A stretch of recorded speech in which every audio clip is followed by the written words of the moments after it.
নমস্কার বন্ধুরা, আজকে আমি আপনাদেরকে কতগুলি গাছের সম্বন্ধে কিছু বলবো। এই দেখুন, এই গাছগুলো দেখতে পাচ্ছেন, এইগুলো হচ্ছে হলুদ গাছ, ঔষধি গাছ। কাঁচা হলুদ যদি সকালবেলায় একটু করে খাওয়া হয় তাহলে গ্যাস আর সারাদিনের আপনার পরিশ্রমের কিছুই আপনি বুঝতে পারবেন না। এটা খুব ভালো খাওয়া। এটা কাঁচা হলুদ। আর এই হলুদগুলো দেখুন, এটা হচ্ছে হলুদেরই, কিন্তু এটা আমাদা গাছ আছে, এর মধ্যে আমাদা আছে। এই যে পেকে গেছে পাতাগুলো। আর এটা একটা সাদা তুলসীর গাছ। এটা তো জানেনই, শীতকালে আপনাদের খুবই ভালো তুলসী আর মধু খাওয়া। তারপর দেখুন, এই যে দেখাচ্ছি, এটা হচ্ছে বেলা গাছ। বেলা গাছ শীতকালে খুব ভালো ফুল দেয়, বড় বড় ফুলগুলো হয়, কিন্তু এখন হয়নি, এই তো শীত পড়েছে, এরপর কুড়ি আসবে। আর এখানে একটা দেখুন, এটা কেতকী ফুলের গাছ। এটা এই শীতকালে সাদা সাদা ফুল হবে, সাদা হয়, অনেক রকমেরই হয়। আর গাঁদা গাছগুলো ছোট ছোট হয়েছে। আর এটা হচ্ছে কালো তুলসী।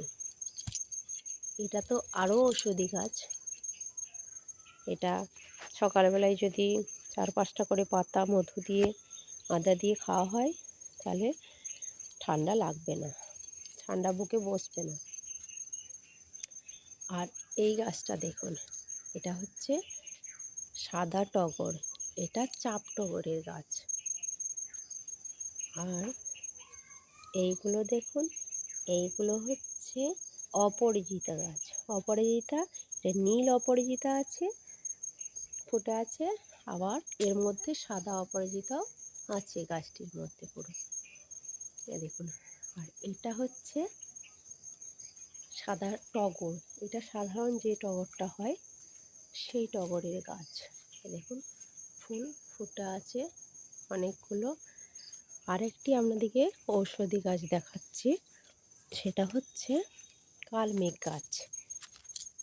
এই দেখুন, চিনতে পারছেন নিশ্চয়ই সবাই, কালমেঘ গাছ খুব উপকারী গাছ।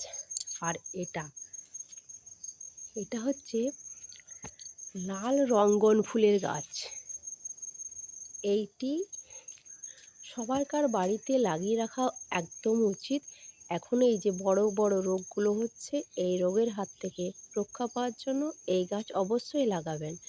দেখবেন ক্যান্সার হসপিটালে এগুলো অবশ্যই লাগানো আছে। আর এইগুলো এখন প্রত্যেক বাড়িতেই লাগাচ্ছে, আমাদের প্রচুর আছে। আর এখানে আরেকটি ওষুধের গাছ বলছি, এটা গহের গাছ। এটা হচ্ছে অনন্তমূলের গাছ। এই দেখুন পাতাগুলো দেখতে পাচ্ছেন, অনন্তমূলের গাছ। এটি মঙ্গলের জন্যে উপকারী।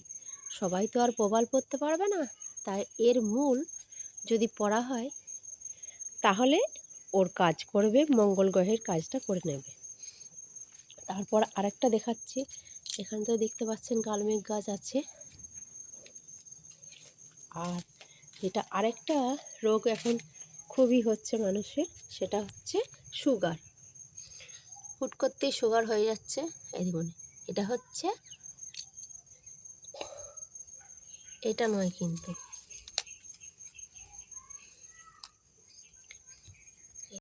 নয়নতারা গাছটি দেখুন। এই নয়নতারা গাছের 4-5টা পাতা যদি সকালবেলায় চিবিয়ে খাওয়া হয়, সুগার ঠিক থাকবে। দেখতে পাচ্ছেন গাছটি, এটা বড় হবে গাছটা। এই দেখুন, আরও এখানে লাগানো আছে। আর এইগুলো সাদা তুলসী। এর তো শীতকালে এর গুণের তুলনা নেই। আর এটা হচ্ছে টুমুর কলাইয়ের গাছ। এই টুমুর কলাইয়ের গাছ জন্ডিসের পক্ষে খুবই উপকারী। অনেকগুলো পাতা সকালবেলায় যদি শিলে বেটে কিংবা থেতো করে, হামালদিস্তায় দিয়ে থেতো করে যদি রসটা খাওয়া হয় তাহলে জন্ডিস কমে যাবে। এর খুবই উপকার। এর থেকে যে কলাইগুলো হয়, এর কলাইয়ের ডালও খুব উপকার। এর গুণের তুলনা নেই। একে বলা মানে খুব কম হয়ে যাবে এর যা গুণ। আর এটা দেখুন শিউলি পাতা। এই শিউলি পাতার রস আবার আরও একদিক দিয়ে উপকার। যদি কারো জ্বর 3-4 দিন কিংবা অনেকেরই অনেক দিন করেও থাকে, 10-12 দিন করে থাকে জ্বরটা, ওই জ্বরের মধ্যে যদি সকালবেলায় 2 চামচ করে শিউলি পাতার রস খাওয়া হয়, তাহলে জ্বর 2-4 দিনের মধ্যে কমে যাবে। তারপর এটা দেখুন, এটা কারি পাতা গাছ। কারি পাতা চানাচুর, তারপর ডাল, তরকারি সবই দিতে পারবেন। এর উপকার খুব।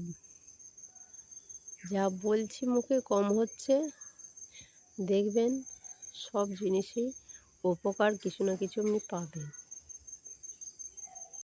এই দেখুন পুঁই শাক, পুঁইয়ের মিচুড়ি হচ্ছে।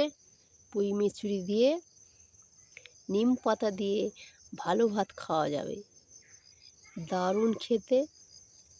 একবার করে করে দেখবেন, খেয়ে খুব ভালো লাগবে। পুঁই মিচুড়ি আর নিম পাতা দারুণ টেস্টি হবে। জ্বর মুখে তো ভালো লাগবেই, আবার এমনিতেও ভালো লাগবে, অনেক ভাত খাওয়া যাবে। এটা হচ্ছে পেঁপে গাছ। পেঁপে গাছের গুণ কি কাউকে বলতে হবে? পেঁপের কাঁচা থেকে পাকা পর্যন্ত সবটাই গুণ। এর গুণ আমি মুখে আর বলে বোঝাতে পারবো না। যতটা ওর গুণ করা যায় ততটাই কম বলা যায়। পেঁপের গুণ অতুলনীয়। এই দেখুন বন্ধুরা, নয়নতারা ফুল ফুটেছে দেখুন। নয়নতারা ফুল ফুটেছে দেখুন, কি সুন্দর গোলাপি গোলাপি। দেখুন এর পাতাগুলো দারুণ ভালো, ফুলও ভালো। ফুল পুজো হবে আর পাতা খাওয়া হবে। আজকে এখানেই থাক, আবার আসবো অন্য ভিডিওতে।